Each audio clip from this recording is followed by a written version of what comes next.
नमस्कार, आप देख रहे हैं संपूर्ण भारत। मैं हूं आपके साथ पूजा मोहन पांडे। संपूर्ण भारत में हम आपको दिखाएंगे देश के हर कोने की बड़ी खबरें। कश्मीर से लेकर कन्याकुमारी तक, मणिपुर से लेकर महाराष्ट्र तक, हर राज्य से क्या है बड़ी खबर, देखिए संपूर्ण भारत।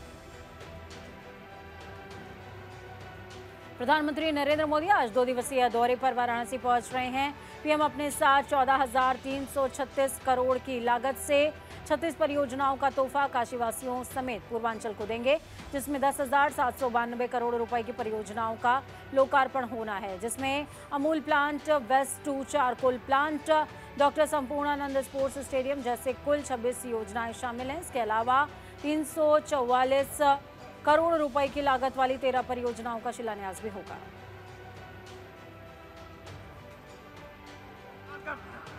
दो दिवसीय दौरे पर प्रधानमंत्री नरेंद्र मोदी आज जो है वाराणसी पहुंच रहे हैं। ऐसे में अगर कहा जाए तो भारतीय जनता पार्टी के द्वारा जो है अपने प्रधानमंत्री का स्वागत करने के लिए यहाँ पर जो है लोग मौजूद हैं। प्रधानमंत्री का 2 दिवसीय दौरा है। आज सबसे पहले तो प्रधानमंत्री लगभग रात्रि 9 बजे जो है वो कहा जाए तो बाबतपुर एयरपोर्ट पर पहुंचेंगे और वहां से वो सीधे जो है बरेका गेस्ट हाउस जाएंगे। तो ऐसे में कहा जाए कि प्रधानमंत्री नरेंद्र मोदी जो है सड़क मार्ग से होते हुए बरेका गेस्ट हाउस में जाएंगे। ऐसे में 6 जगह पे भारतीय जनता पार्टी की तरफ से जो है तैयारियां की गई हैं, उनके स्वागत की तैयारियां की गई हैं। जगह जगह पे कहा जाए तो ढोल नगाड़े बजाए जाएंगे, डमरू वादन से होगा और हर हर महादेव के साथ साथ जो है इस बार जो है जय श्री राम के नारे से भी प्रधानमंत्री का स्वागत होगा। क्योंकि अयोध्या में प्राण प्रतिष्ठा के बाद जो है भगवान श्री राम की प्राण प्रतिष्ठा के बाद पीएम जो है पहली बार काशी आ रहे हैं और ऐसे में जय श्री राम के नारों से भी जो है पूरी काशी गूंजेगी। तो किस तरह की तैयारियां हैं, हमारे साथ में जिला मंत्री मौजूद हैं। जिला मंत्री शिवानंद राय जी हैं, इनसे सीधे बात करते हैं। शिवानंद जी, क्या है तैयारियां पूरी? सबसे पहले मैं आपको बता दूं कि काशी के दिल में मोदी हैं और मोदी के दिल में काशी।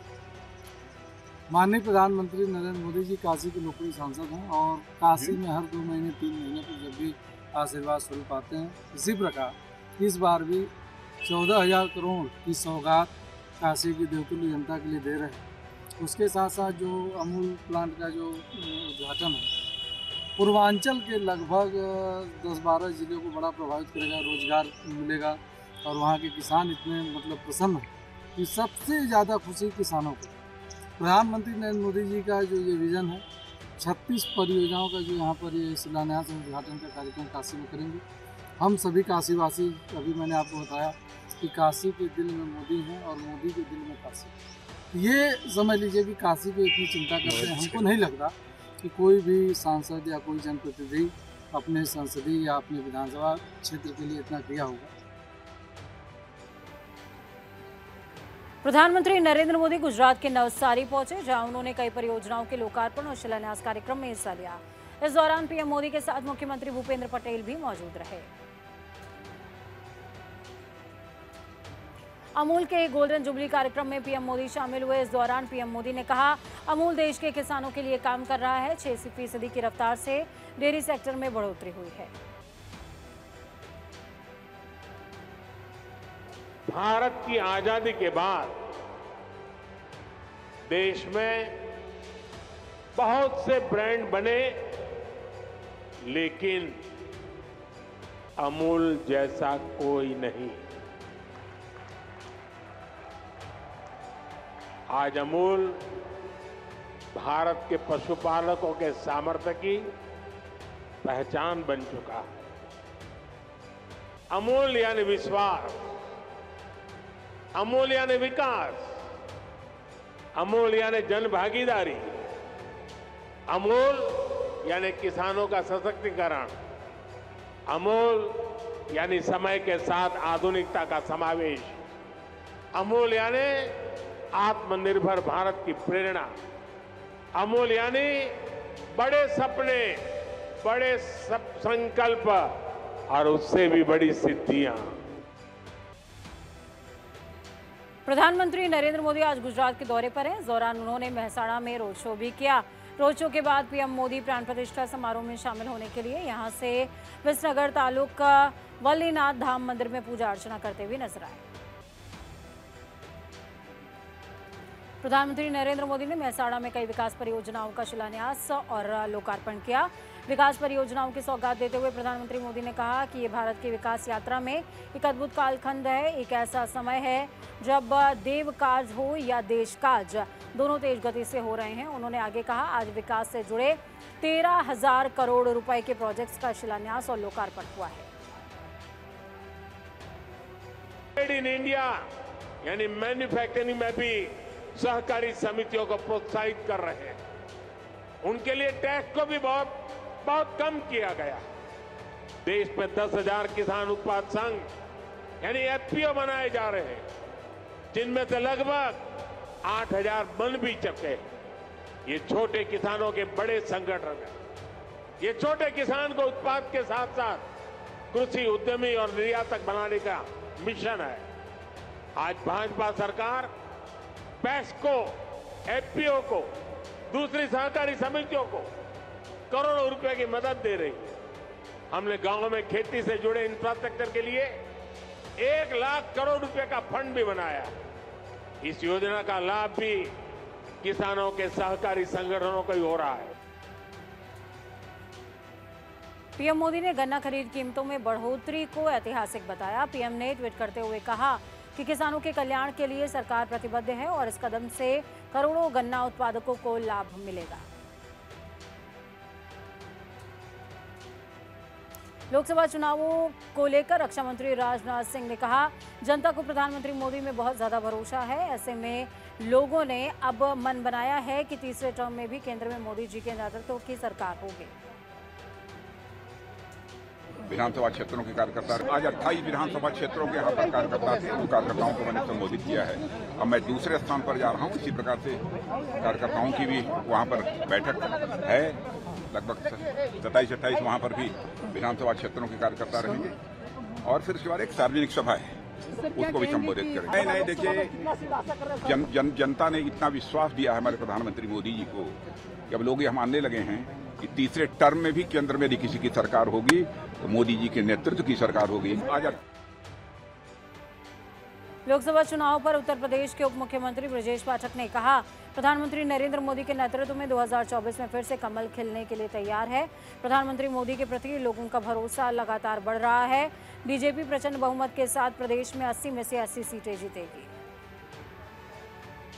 इस पढ़ाई सभी परीक्षार्थियों को बहुत बहुत बधाइयाँ देता हूँ, शुभकामनाएं देता हूँ। उनका भविष्य उज्जवल हो और मेहनत का परिणाम बहुत ही सुखद होता है।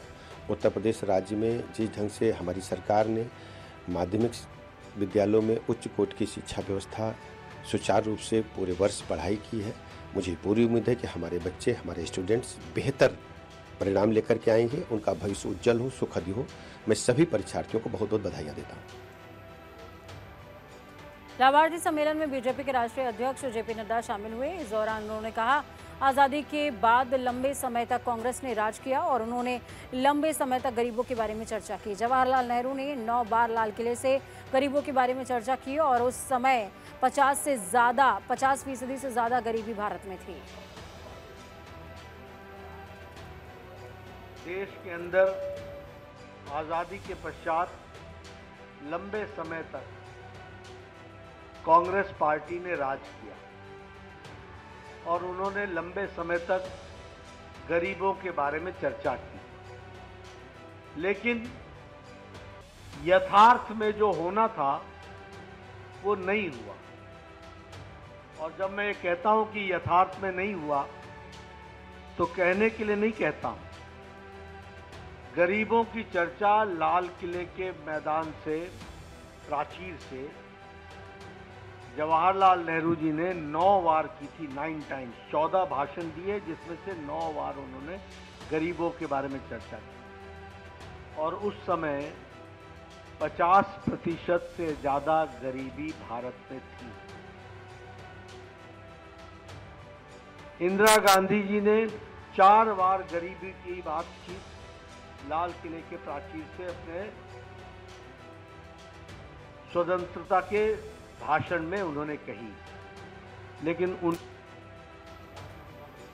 गोरखपुर में कई विकास परियोजनाओं के लोकार्पण और शिलान्यास, शुभारंभ और राष्ट्रीय इलेक्ट्रॉनिकी और सूचना प्रौद्योगिकी के विद्यार्थियों के प्रमाण पत्र वितरण कार्यक्रम में उत्तर प्रदेश सीएम योगी आदित्यनाथ ने कहा, आज विकास के लिए जब सकारात्मक माहौल बनता है तब परिणाम भी सामने आते हैं। एक तरफ विकास है और दूसरी तरफ आस्था का सम्मान भी है।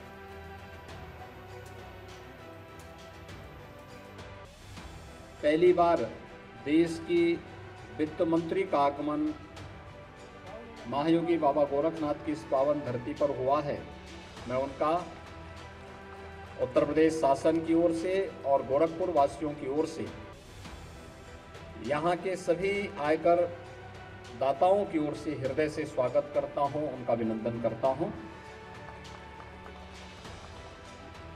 यह उत्तर प्रदेश का पूर्वी क्षेत्र है। देश की आध्यात्मिक और सांस्कृतिक धरा के रूप में विख्यात है। गोरखपुर महायोगी गुरु गोरक्षनाथ की पावन साधना स्थली है। यहाँ से 90 किलोमीटर की दूरी पर भगवान बुद्ध की पावन जन्मभूमि और 50 किलोमीटर की दूरी पर उनकी पावन महानिर्वाण स्थली कुशीनगर है। गोरखपुर से 25 किलोमीटर की दूरी पर संत कबीर की महापरिनिर्वाण स्थली मगहर है, तो 150 किलोमीटर की दूरी पर प्रभु श्री राम लला की पावन जन्मभूमि अयोध्या धाम भी आता है। किसान आंदोलन को लेकर कल खनौरी बॉर्डर पर पुलिस और किसानों के बीच काफी बवाल हुआ, जिसको लेकर किसानों ने हरियाणा पुलिस पर आरोप लगाया कि पुलिस ने उनके ट्रैक्टर्स को पंचर कर दिया, साथ ही उनके सारे सामानों को तोड़ दिया गया।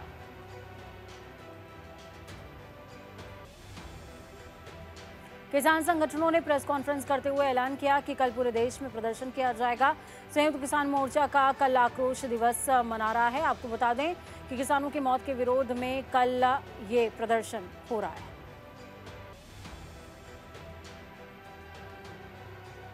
किसान आंदोलन में युवक किसान की मौत को लेकर पूर्व सीएम चरणजीत सिंह चन्नी ने नाराजगी जताते हुए कहा, मैं पंजाब सरकार से अपील करता हूं, जो भी किसान की मौत का दोषी है उसके ऊपर सबसे सख्त कार्रवाई की जाए। मैं ऐसी हरकत पर कड़ी निंदा करता हूं।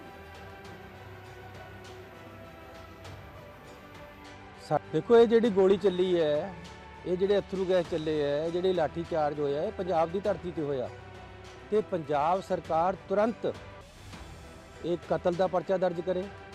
लाठी चार्ज जिहड़ा होया ते गैस अथरू गैस छड्डे साडी जगह दे विच साडे नौजवान साडे किसान फट्टड़ होए है, उन्हां दा FIR दर्ज करके जिहड़े जिम्मेवार लोग है उन्हां नूं हिरासत विच लवे, ताकि पंजाब दे लोकां नूं थोड़ा धीरज मिले और क्यों ना होवे कार्रवाई। इस करके मुख्यमंत्री जी अपने फर्ज नूं पछाण, पंजाब सरकार पंजाब दी पुलिस अपने फर्ज नूं पछाणे। ਜਿਹੜੀਆਂ ਗੋਲੀਆਂ ਸਾਡੇ ਧਰਤੀ ਤੇ ਸਾਡੇ ਨੌਜਵਾਨਾਂ ਦੇ ਚੱਲੀਆਂ, ਉਹਨਾਂ ਦਾ ਪਰਚਾ ਦਰਜ ਹੋ ਕੇ कार्रवाई। किसानों के विरोध प्रदर्शन पर केंद्रीय मंत्री अनुराग ठाकुर ने बयान दिया। उन्होंने कहा, मोदी सरकार के वरिष्ठ मंत्रियों ने चंडीगढ़ जाकर किसानों से मुलाकात की और घंटों चर्चा हुई। ये चर्चा सकारात्मक रही। भविष्य में भी जब भी जरूरत होगी हम बातचीत के लिए तैयार हैं। हमें प्रयास करना चाहिए कि कोई हिंसा ना हो और जनहानि ना हो। हमने गन्ने की कीमतें 315 से बढ़ाकर 340 रुपए प्रति क्विंटल की है। इतना ही नहीं, हम किसानों की आय दोगुनी करने के लिए हर कदम उठा रहे हैं।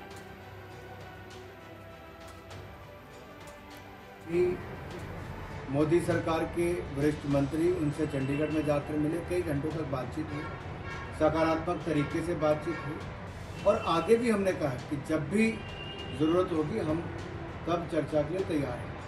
हिंसा ना हो, आगजनी ना हो, किसी की संपत्ति और जान का नुकसान ना हो, ये हम सबको प्रयास करने चाहिए। जहाँ तक आपने पूछा, हमने पिछले कल भी गन्ने की कीमतें 315 रुपये से बढ़ाकर 340 रुपये प्रति क्विंटल खरीद की है और ये लगभग 8% ज़्यादा बढ़ी पिछले साल से। 107% इसकी रिटर्न है। और यही नहीं, हम सुनिश्चित कर रहे हैं कि किसानों की आय को दुगना करें। उस दिशा में हमने हर कदम उठाया। स्वामीनाथन कमेटी की रिपोर्ट को लागू भी किया और खरीद भी कांग्रेस के 10 साल के कालखंड में कुल मिला के 5.5 लाख करोड़ की खरीद हुई, केवल 5.5 लाख करोड़। मोदी सरकार में 18,39,000 करोड़ की खरीद हुई। और यही नहीं, हमने किसान सम्मान निधि भी दी, यानी कि किसानों को 2,81,000 करोड़ रुपया मोदी सरकार ने एक मदद के रूप में सम्मान निधि उनको दी। और अगर आप पूरे भारत का आज तक का कब कर्जा माफी उसके आंकड़े निकालेंगे तो उसके सामने बहुत छोटी है। संपूर्ण भारत में वक्त छोड़े से ब्रेक के बाद एक बार फिर से आप सभी का स्वागत है। किसान आंदोलन के बीच केंद्र सरकार ने बड़ा फैसला लिया है। केंद्र सरकार ने गल्ला खरीद मूल्य में बढ़ोतरी को मंजूरी दी। गन्ने के FRP में 25 रुपये प्रति क्विंटल की बढ़ोतरी की गई है। 315 से 340 रुपया क्विंटल इसको कर दिया गया है। किसान आंदोलन पर केंद्रीय मंत्री माफ कीजिएगा अर्जुन मुंडा ने कहा, किसानों के लिए भारत सरकार लगातार काम कर रही है और समर्पित भी है। कल ही किसानों के मामले में गन्ने का उचित और लाभकारी मूल्य 340 रुपये प्रति क्विंटल तय किया गया। हम किसानों के प्रति समर्पित होकर पीएम मोदी के नेतृत्व में काम कर रहे हैं। देखिए, किसानों के लिए भारत सरकार लगातार कार्य कर रही है और समर्पित है। अभी आपने देखा होगा, कल ही किसानों के मामले में जो दर निर्धारित की गई उसमें 340 रुपया का दर निर्धारित किया गया है और बढ़ोतरी हुई है। तो इसी तरीके से सभी क्षेत्रों में समय समय पर उसका रिव्यू होता है और उसको किया जाता है और किसानों के प्रति हम समर्पित होकर के कार्य आदरणीय नरेंद्र भाई मोदी के नेतृत्व में कर रहे हैं। प्रधानमंत्री जी हमेशा चिंता करते हैं कि इस देश में प्रत्येक क्षेत्र में प्रत्येक नागरिक आत्मनिर्भरता के साथ इस तरीके से आगे आ पाए, आगे आए, ताकि वो स्वयं में आत्मनिर्भर हो। कांग्रेस और सपा के बीच बढ़ती दूरियां बुधवार को अचानक खत्म हो गईं। कांग्रेस के राष्ट्रीय महासचिव और पूर्व प्रदेश प्रभारी प्रियंका वाड्रा की इसमें प्रमुख भूमिका रही। पार्टी सूत्रों का कहना है कि प्रियंका वाड्रा ने बुधवार को सपा के राष्ट्रीय अध्यक्ष अखिलेश यादव से फोन पर बातचीत करी। इसके बाद ही सीटों को लेकर चल रही खींचतान ने विराम ले लिया है। कांग्रेस को 17 सीटें देने की सहमति के साथ ही दोनों दलों के साथ मिलकर लोकसभा चुनाव लड़ने का निर्णय हो गया। आपको बता दें कि राहुल गांधी की न्याय यात्रा में अखिलेश यादव शामिल होंगे। 25 फरवरी को आगरा में न्याय यात्रा में शामिल वो हो सकते हैं। उत्तर प्रदेश के उप मुख्यमंत्री केशव प्रसाद मौर्य ने सपा कांग्रेस के गठबंधन पर प्रतिक्रिया दी है, यानी कि बयान दिया है। कहा कि प्रदेश में 80 की 80 लोकसभा सीटों पर इस गठबंधन को जमानत बचाना मुश्किल हो जाएगा। सपा कांग्रेस का गठबंधन हम 2017 में भी देख चुके हैं। 2017 में कांग्रेस और सपा का कुछ वजूद बचा भी था। इनके पास सिर्फ फोटो खिंचवाने वाले कुछ गिने चुने लोग बचे हैं। गिने चुने लोग बचे। देखिए, मैं यह देख रहा हूँ कि 80 की 80 सीटों में इस गठबंधन को अपनी जमानत बचाना मुश्किल हो जाएगा। जनता ने फैसला कर लिया है फिर एक बार मोदी सरकार का। और सपा और कांग्रेस का गठबंधन में 2017 में देख चुका हूं और 2017 में तो कुछ वजूद था सपा का भी, कुछ वजूद कांग्रेस का भी था। इस समय इनके पास वजूद यानी इनके न पास कार्यकर्ता हैं, केवल फोटो खिंचाने वाले कुछ गिने चुने लोग बचे हुए। हर जाति, हर बिरादरी, हर गाँव, हर मोहल्ले से भारतीय जनता पार्टी के समर्थन में जनता उठ करके खड़ी हो गई है। आज चाहे गरीब हो, चाहे किसान हो, चाहे युवा हो, चाहे महिलाएं हो, ये भारतीय जनता पार्टी की स्टार प्रचारक बन करके 2024 में कमल खिलाना चाहते हैं। और इनको मालूम है ये हताशा और निराशा के गर्त में डूबे हुए दोनों दल हैं। और मैं यह मानता हूं कि सपा और कांग्रेस दोनों का कोई भविष्य अब यूपी में नहीं है। 2024 मुझे एक तरफा भारतीय जनता पार्टी की विजय दिखाई दे रही है। आंधी चल रही, तूफान चल रहा। केंद्रीय मंत्री भानु प्रताप सिंह वर्मा ने कहा कि ये गठबंधन पहले भी हो चुके हैं। कांग्रेस समाजवादी पार्टी का गठबंधन हुआ है, वो बीजेपी से डरे हुए हैं। उन्हें लगता है कि बीजेपी कहीं प्रदेश में 80 की 80 सीटें जीत ना जाए। वो जीतने के लिए नहीं, कमजोर करने के लिए प्रयास कर रहे हैं। सहमे हुए हो ना, ये विशेष रूप से ये गठबंधन तो पहले भी हो चुके हैं, चाहे वो और दल से हो, चाहे वो समाजवादी पार्टी से हो। कांग्रेस समाजवादी पार्टी का अगर गठबंधन भी हुआ है तो वो भारतीय जनता पार्टी से डरे हुए हैं, सहमे हुए। उन्हें लग रहा है कि प्रदेश में 80 की 80 सीटें भाजपा पर न ले जाए इसे हम कैसे लोगों से गठबंधन करके तो मैं आज कह सकता हूँ कि वो कमज़ोर करने के लिए प्रयास कर रहे हैं, वो जीतने के लिए नहीं कर रहे हैं। जीतेगी तो भाजपा ही, और भाजपा ने जो काम किए हैं, भाजपा ने जो कहा वही किया है। अब वो आज की स्थिति को देखते हुए देखिए, गठबंधन कोई भी कर ले सफल होने वाला नहीं है। दिल्ली के सीएम अरविंद केजरीवाल को ईडी का 7वां सम्मन मिला है। ईडी ने आज उन्हें सम्मन भेजते हुए पूछताछ के लिए सोमवार को बुलाया। इससे पहले अरविंद केजरीवाल को 19 फरवरी को ईडी के सामने पेश होना था, लेकिन वो हाजिर नहीं हुए। दिल्ली के कथित शराब घोटाले में मनी लॉन्ड्रिंग की जांच कर रही ईडी ने तब पूछताछ के लिए केजरीवाल को सम्मन भेजा था। आपको बता दें कि ये 6ठी बार था जब केजरीवाल ईडी के सम्मन पर पेश नहीं हुए थे। दिल्ली में आम आदमी पार्टी की शराब नीति यानी कि आबकारी नीति मामले में सीबीआई ने आज राउज एवेन्यू कोर्ट ने सील बंद स्टेटस रिपोर्ट दाखिल की है। अब इस मसले पर 12 मार्च को अगली सुनवाई होगी। स्टेटस रिपोर्ट दाखिल होने के बाद कोर्ट ने कहा रिपोर्ट निरीक्षण के लिए अभी खुली नहीं है। कोर्ट ने कहा कि अभी इस मामले में जांच के विवरण का खुलासा नहीं किया जा सकता। फिलहाल राउज एवेन्यू कोर्ट ने इस मामले पर सुनवाई को 12 मार्च तक के लिए टाल दिया है। राउज एवेन्यू कोर्ट ने 12 मार्च तक मनीष सिसोदिया की न्यायिक हिरासत बढ़ा दी है। सीबीआई ने कोर्ट में सीलबंद लिफाफे में दाखिल किए स्टेटस रिपोर्ट 12 मार्च को अगले मामले की सुनवाई होगी। आम आदमी पार्टी और कांग्रेस का दिल्ली में गठबंधन करीब तय हो चुका है। इसकी आधिकारिक घोषणा होना अभी बाकी है। दिल्ली में दोनों पार्टियों के बीच 3-1 का फॉर्मूला गठबंधन के लिए तय हुआ है। राजधानी की 4 सीटों पर आम आदमी पार्टी लड़ेगी और 3 सीटों पर कांग्रेस चुनाव लड़ने वाली है। मुख्यमंत्री पुष्कर सिंह धामी की अध्यक्षता में कैबिनेट की बैठक हुई। इस बैठक में कई अहम फैसले लिए गए। उत्तराखंड प्रदेश का बजट सत्र 26 फरवरी से 1 मार्च तक होने वाला है। बैठक में वित्तीय वर्ष 2024-25 के बजट प्रस्ताव पर भी चर्चा हुई। ऊर्जा विभाग का 2022 का लेखा विवरण पटल पर रखने की मंजूरी मिलने के साथ ही रेरा के 2 संशोधन को भी मंजूरी मिली है। ईडब्ल्यूएस के लिए मकान बनाने पर 12 मीटर की सीमा से राहत मिली है। साथ ही फैसला लिया गया कि यूनिवर्सिटी में कुलपति न होने पर दूसरे विश्वविद्यालय के कुलपति चार्ज संभालेंगे। जमरानी और सोंग बांधों को बनाने को मंजूरी मिल गई है। आपको बता दें कि कैबिनेट बैठक में करीबन 19 प्रस्तावों पर मुहर लगी, जिसमें धामी मंत्रिमंडल में गैंगस्टर एक्ट में संशोधन करते हुए बाल श्रम, बंधुआ मजदूरी, जाली करेंसी, मानव तस्करी को भी गैंगस्टर एक्ट में शामिल कर लिया है। जिन्होंने भी आज यहाँ प्रतिभाग किया है इस मेगा प्रदर्शनी में, उन सभी का हृदय से मैं स्वागत करता हूँ। भाइयों बहनों, हम आदरणीय प्रधानमंत्री जी के द्वारा जो हमारे सामने विकसित भारत का संकल्प रखा गया है, ये संकल्प महज एक संकल्प नहीं बल्कि भारत को आगे बढ़ाने का, भारत को उन्नति के शिखर पर ले जाने का, विश्व गुरु बनाने का एक दृढ़ विश्वास है, जिसका हर क्षेत्र में आज नियोजन हो रहा है। हर क्षेत्र के लोग अपना योगदान इसमें सुनिश्चित कर रहे हैं।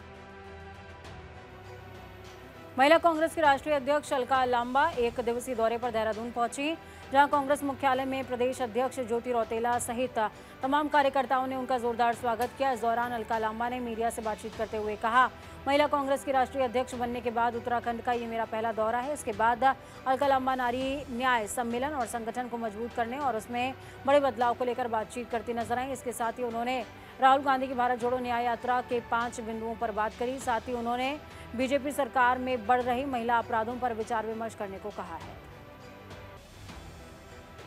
नागरिक को मतदान, जब से डोनेट फॉर न्याय अभियान की शुरू हुई, भाजपा इतनी बौखला गई, इनके पास पूंजीपति मित्रों का धन आ रहा है। इलेक्टोरल बॉन्ड पे सुप्रीम कोर्ट के आदेश ने लोकतंत्र की लगातार हत्या, पारदर्शिता पर जो हमला था, उसे रोकने का काम किया। हम सुप्रीम कोर्ट का धन्यवाद करते हैं। इलेक्टोरल बॉन्ड पर जब लोकसभा में फैसला हो रहा था, भारतीय राष्ट्रीय कांग्रेस ने उसका पुरजोर विरोध किया, उसकी गोपनीयता का विरोध किया कि देश के एक एक नागरिक को, मतदाता को जानने का यह हक है कि राजनीतिक दलों को कौन, कितना, किस मकसद से चंदा दे रहा है और बदले में सत्ता उन पूंजीपति मित्रों को, चंदा देने वालों को क्या लाभ दे रही है। देहरादून में निर्माणाधीन स्मार्ट सिटी के कार्यों का जिलाधिकारी और सीईओ सोनिका ने निरीक्षण किया। सोनिका ने सहारनपुर रोड से GMS road, Chakrata road, Bindal पुल और परेड ग्राउंड के साथ ही पवेलियन ग्राउंड में संचालित कार्यों का जायजा लिया है। निरीक्षण के दौरान डॉक्टर सोनिका के निर्देश दिए कि खेल सुविधा के लिए किए जा रहे कार्यों को गुणवत्ता के साथ जल्द से जल्द पूरा करें। इसके साथ ही उन्होंने शहर में संचालित कार्यों को समयबद्ध गुणवत्ता के साथ पूर्ण करने के निर्देश दिए हैं।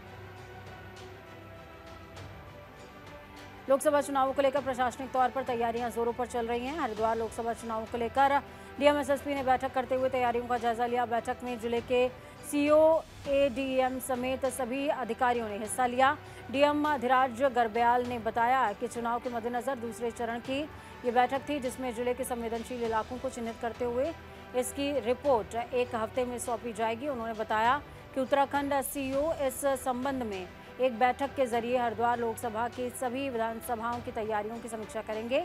एसएसपी प्रेमेंद्र डोभाल ने बताया कि वर्नेबिलिटी मैपिंग को बहुत जल्द पूरा करते हुए इलेक्शन कमीशन की बैठक से पूर्व सौंप दिया जाएगा। आज जिलाधिकारी महोदय और मेरे द्वारा जितने भी हमारे सेक्टर मजिस्ट्रेट्स हैं, पुलिस ऑफिसर्स हैं, उनके साथ एक मीटिंग ली गई थी, जिसमें वल्नरेबिलिटी मैपिंग के संबंध में और जो आने वाला जो हमारा किस तरीके से आगे चीज़ों को हम लोगों को इलेक्शन में करना है उसकी तैयारी को लेकर की समीक्षा बैठक थी।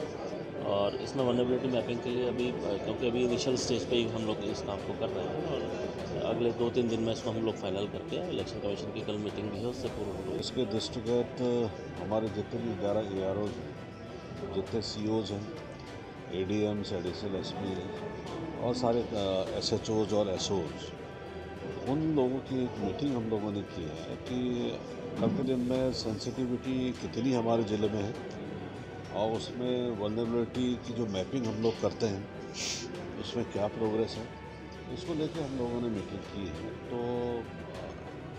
दूसरे चरण की मीटिंग आज की है हमारे, कल ये लोग और बैठेंगे, कल और परसों। उसके बाद फिर फाइनल जो मैपिंग इन्होंने करनी है, वल्नरेबल मैपिंग जिसको आप लोग बोलते हैं, तो वो एक सप्ताह। हरिद्वार के ऋषिकुल मैदान में 3 दिवसीय विकसित भारत संकल्प मेगा प्रदर्शनी की शुरुआत हो गई है। राज्यसभा सांसद नरेश बंसल और लोकसभा सांसद रमेश पोखरियाल निशंक ने प्रदर्शनी का उद्घाटन किया। प्रदर्शनी में DRDO, इसरो और भारतीय मानक ब्यूरो समेत कई केंद्रीय एजेंसियों के साथ तमाम एवं सहायता समूहों ने स्टॉल्स लगाए। बड़ी तादाद में आए स्कूली छात्र छात्राओं ने भी प्रदर्शनी में प्रतिभाग किया। इसके साथ ही इतना ही नहीं, उत्तराखंड के मुख्यमंत्री पुष्कर सिंह धामी ने भी प्रदर्शनी के उद्घाटन सत्र को वर्चुअली संबोधित किया। उत्तराखंड हाईकोर्ट ने हर की पैड़ी मैदान में नगर निगम की ओर से पार्किंग बनाने को लेकर दायर जनहित याचिका पर सुनवाई करते हुए याचिकाकर्ता और राज्य सरकार से 11 मार्च तक हर की पैड़ी में आयोजित होने वाले मेलों की लिस्ट पेश करने के साथ ही राज्य सरकार से पूछा है कि किन किन मेलों के दौरान पार्किंग को हटाया जाएगा। कोर्ट ने मामले की सुनवाई 11 मार्च को करने का निर्णय लिया है। झारखंड के पूर्व मुख्यमंत्री हेमंत सोरेन ने जेल में बंद होने के बाद PMLA कोर्ट में याचिका दायर करते हुए 23 फरवरी से शुरू होने वाले बजट सत्र में भाग लेने की अनुमति मांगी। इस मामले में PMLA कोर्ट ने अपना फैसला सुरक्षित रखा है। जमीन घोटाले से जुड़ी मनी लॉन्ड्रिंग मामले में गिरफ्तार होने के बाद वो आज तक न्यायिक हिरासत में फिलहाल हैं। सोरेन 13 दिनों तक ED की रिमांड पर भी थे। जम्मू कश्मीर के पूर्व राज्यपाल सत्यपाल मलिक के कई ठिकानों पर CBI की रेड चल रही है। इसमें उनका दिल्ली स्थित घर भी शामिल है। जानकारी के मुताबिक CBI का एक्शन जम्मू कश्मीर के कीरू हाइड्रो इलेक्ट्रॉनिक प्रोजेक्ट से जुड़े भ्रष्टाचार के मामले में हो रहा है। मलिक का दिल्ली के RK पुरम इलाके में रहते हैं। इससे पहले भी वो 2 बार CBI इस मामले में छापेमारी कर चुकी है। प्रख्यात न्यायविद वरिष्ठ अधिवक्ता फली एस नरीमन के निधन पर CJI DY चंद्रचूड़ ने बताया, नरीमन साहब ने न सिर्फ एक वकील के पेशे को अपनाया था, पर वो एक अच्छे नागरिक भी थे। वो बिल्कुल निडर थे। आज उनके निधन से हम बहुत दुखी हैं। उन्होंने अपने जीवन में कई वकीलों और न्यायाधीशों को समाज में एक ध्येय प्रकट किया है। सनराइजर्स हैदराबाद युवा ऑलराउंडर अभिषेक शर्मा IPL के नए सीजन की शुरुआत से पहले विवादों में फंस गए। बीते दिन सूरत की एक फेमस मॉडल तानिया सिंह ने सुसाइड कर लिया था, जहां मामले की जांच करने के बाद स्थानीय पुलिस ने युवक खिलाड़ी अभिषेक शर्मा को पूछताछ के लिए समन भेजा है। पुलिस जांच के मुताबिक मॉडल तानिया ने सुसाइड करने से पहले आखिरी बार अभिषेक शर्मा को ही कॉल किया था। पुलिस सुसाइड को लेकर कई एंगल से केस की जांच कर रही है। इस्लामिक प्रशिक्षण केंद्र दारुल उलूम देवबंद ने गजवाए हिंद वाले अपने फतवे को वैध ठहराया है। इस्लामिक संस्था ने अपनी वेबसाइट के जरिए ये फतवा दिया। राष्ट्रीय बाल संरक्षण आयोग ने इस फतवे को देश विरोधी बताते हुए सहारनपुर के डीएम और एसएसपी से एफआईआर दर्ज कराने को कहा है। खालिस्तानी अपमान विवाद पर सिख प्रतिनिधिमंडल के जवाब में पश्चिम बंगाल के राज्यपाल सीवी आनंद बोस ने कहा, हमें ऐसा कुछ भी नहीं करना चाहिए जिससे हमारे पंजाबी भाइयों की भावनाओं को दूर दूर तक ठेस भी पहुंचे। मैं अपनी पंजाबी बिरादरी को आश्वस्त करना चाहता हूं कि बंगाल आपके साथ खड़ा है। आंध्र प्रदेश कांग्रेस कमेटी के अध्यक्ष वाईएस शर्मिला रेड्डी ने पार्टी कार्यकर्ताओं और नेताओं के साथ अपने आंध्र रत्न भवन में राज्य सरकार के खिलाफ विरोध प्रदर्शन किया। शर्मिला ने पार्टी कार्यकर्ताओं के साथ राज्य में बेरोजगार युवाओं के लिए नौकरी के अवसर की मांग करते हुए हाथों में तख्तियां लेकर धरना दिया। इसके बाद आंध्र रत्न भवन में बड़ी संख्या में पुलिसकर्मियों को तैनात किया गया और चलो सचिवालय विरोध से पहले कई कांग्रेस नेताओं और कार्यकर्ताओं को हिरासत में भी लिया गया। क्रिकेट के भगवान कहे जाने वाले खिलाड़ी सचिन तेंदुलकर इन दिनों जम्मू कश्मीर की यात्रा पर हैं। सचिन इस शानदार मौसम में जम्मू कश्मीर के वादियों का लुत्फ उठाते नजर आए। इस कड़ी में सचिन तेंदुलकर का एक वीडियो तेजी से सोशल मीडिया पर वायरल हो रहा है। सचिन इस वीडियो में कश्मीर की सड़कों पर क्रिकेट खेलते नजर आ रहे हैं। सचिन जब अपनी कार से जा रहे थे तब उन्हें बीच सड़क पर कुछ लोग क्रिकेट खेलते नजर आए। तभी सचिन खुद को रोक नहीं पाए, गाड़ी से उतरे और बल्लेबाजी करने के लिए पहुंच गए। इंडियन प्रीमियर लीग के 2024 सीजन में तेज गेंदबाज मोहम्मद शमी दिखाई नहीं देंगे। विश्व कप और पिछले आईपीएल सीजन में सबसे ज़्यादा विकेट लेने वाले या यूँ कहीं विकेट चटकाने वाले शमी इस सीज़न से बाहर हो गए हैं। बीसीसीआई के एक सूत्र ने आज बताया कि वो बाएं टखने की चोट के कारण अगले महीने होने वाले इंडियन प्रीमियर लीग से बाहर हो गए हैं, जिसके लिए वो यूके में सर्जरी करवाएंगे। दिल्ली के अमृत उद्यान में पर्पल फेस्ट का आयोजन किया गया। पर्पल फेस्ट दिव्यांगजनों के लिए आयोजित किया गया है। आपको बता दें कि फेस्ट में एंट्री निःशुल्क होगी। सुबह 10 बजे से शाम को 5:30 बजे तक एंट्री हो सकती है। जम्मू कश्मीर के गुलमर्ग में आए बर्फीले तूफान यानी कि एवलांच और हिमस्खलन से भारी तबाही का मंजर देखने को मिला। आशंका भी जताई जा रही है। इससे पर्यटकों में हाहाकार मचा हुआ है, जिसमें 3 विदेशी भी फंस गए हैं। उनमें से एक की मौत हो गई, एक घायल हो गया और एक अभी तक लापता है। फिलहाल मौके पर रेस्क्यू ऑपरेशन जारी है। किसान आंदोलन को लेकर बुधवार को पुलिस और किसानों के बीच में संघर्ष देखने को मिला, जिसमें एक किसान की मौत हो गई। इसको लेकर भारतीय किसान यूनियन गुरनाम सिंह चरूनी ग्रुप ने सभी नेशनल हाईवे को जाम कर दिया, जिसे देखते हुए प्रशासन ने किसानों को रोकने के लिए दर्जनों पुलिस बल की तैनाती की थी। हरिद्वार में पुलिस और बदमाशों के बीच मुठभेड़ हो गई, जिसमें बदमाश सहित एक दरोगा घायल हो गया। चमगादड़ टापू पर एक 6 साल के मासूम बच्चे की हत्या के आरोपी से पुलिस की मुठभेड़ हो गई। पैर में गोली लगने के कारण अपराधी घायल हो गया। सूचना मिलते ही मौके पर आला अधिकारी पहुंचे और घायल आरोपी और दरोगा को जिला अस्पताल में भर्ती कराया गया। पुलिस को शक है कि बच्चे के साथ कुकर्म करने के बाद मामला खुल जाने के डर से आरोपी प्रदीप ने बच्चे की हत्या कर दी थी। देर रात हर की पैड़ी के पास चमगादड़ टापू पर पुलिस ने आरोपी प्रदीप को घेर लिया। बदमाश ने पुलिस टीम पर तमंचे से फायर कर दिया, जिसमें पवन नाम का एक व्यक्ति या यूं कहें कि दरोगा घायल हो गया। हल्द्वानी हिंसा मामले में पुलिस को बड़ी कामयाबी हाथ लगी है। पुलिस ने 6 और दंगाइयों को गिरफ्तार किया। हिंसा में अब तक 74 लोगों की गिरफ्तारी हो चुकी है। पुलिस ने घटनास्थल के आसपास से सीसीटीवी फुटेज के आधार पर कार्रवाई करनी शुरू कर दी। घटनास्थल के आसपास स्थित घरों में दबिश दी गई। पुलिस ने बनभूलपुरा की हिंसक घटना में 6 दंगाइयों को गिरफ्तार किया। उन पर मुखानी थाने की गाड़ी जलाने और नगर निगम कर्मचारियों पर हमला करने का आरोप है। संपूर्ण भारत में खबरों का सफर यहीं तक। बुलेटिन के उस पार ताज़ा अपडेट्स के लिए देखते रहिए न्यूज़ इंडिया, क्योंकि हमें राष्ट्र की आवाज़। नमस्कार।